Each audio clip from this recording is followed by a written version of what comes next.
Thank you so much, Mweli Masilela. Yes, I am in the Western Cape. We're coming to you live from the Western Cape Results Operations Centre. It's a hive of activity. We have seen political parties inside there monitoring the numbers very closely, even though we know, of course, it's still very early stages. I just want to give you a sense of perhaps maybe the top 5 in the Western Cape in terms of the numbers that have started trickling in. The Democratic Alliance obviously looking like they want to retain their dominance, even though analysts have made various predictions and polls have been giving out their predictions about the outcomes of these elections, particularly in the Western Cape. But they seem to be leading so far in the Western Cape province, followed by the African National Congress, the Patriotic Alliance, which has gained a lot of support around the Western Cape, including areas outside of the metro, the rural areas of the Western Cape, followed by the EFF and the CCC, the Coloured Party. So I do have with me the Provincial Police Commissioner,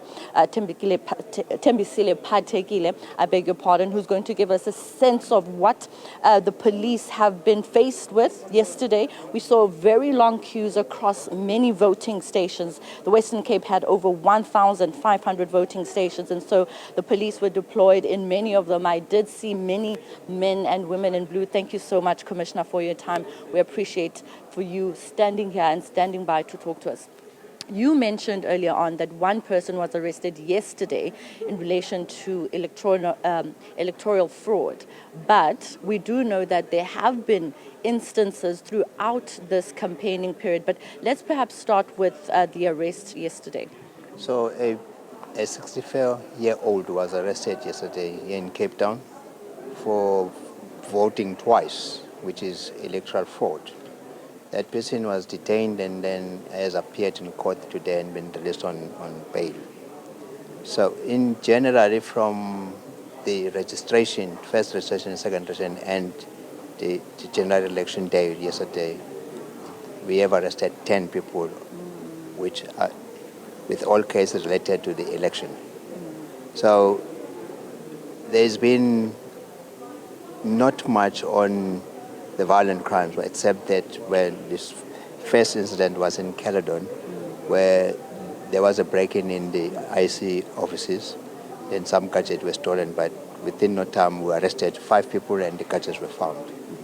And then the rest of other cases, other than this one of yesterday, it ranges from assaults, the damaging of the posters, and which is in general all those cases that were reported to us, where the posters were been damaged and removed, and threats and all that. That's what generally has been.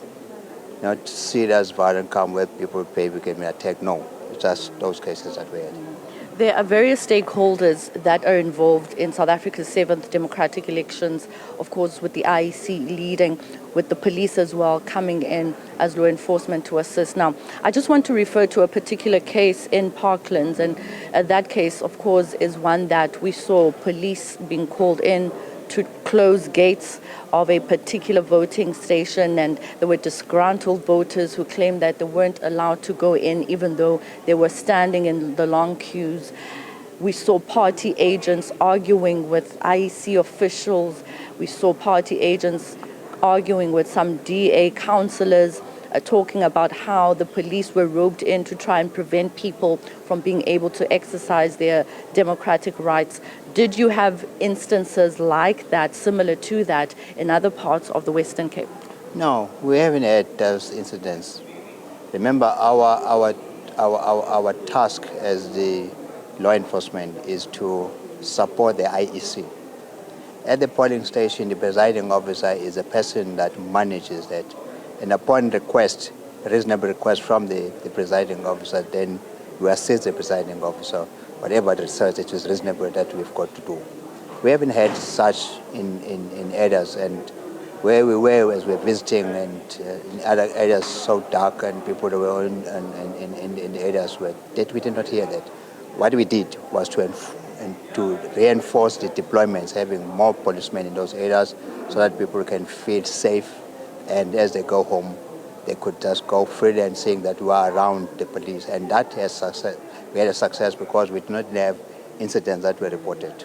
I don't want to keep you waiting any further. You have been waiting for us for quite some time. Thank you so much, Commissioner, for joining us on Newzroom. Well, Michelle, that's where we'll leave it with the Provincial Police Commissioner here in the Western Cape, giving us a roundabout of what they were participating insofar as the elections are concerned, the security level of these elections, and it was important for them to be visible and to be seen at all of these voting stations, and we certainly did see them all around the Western Cape as we crisscrossed the province.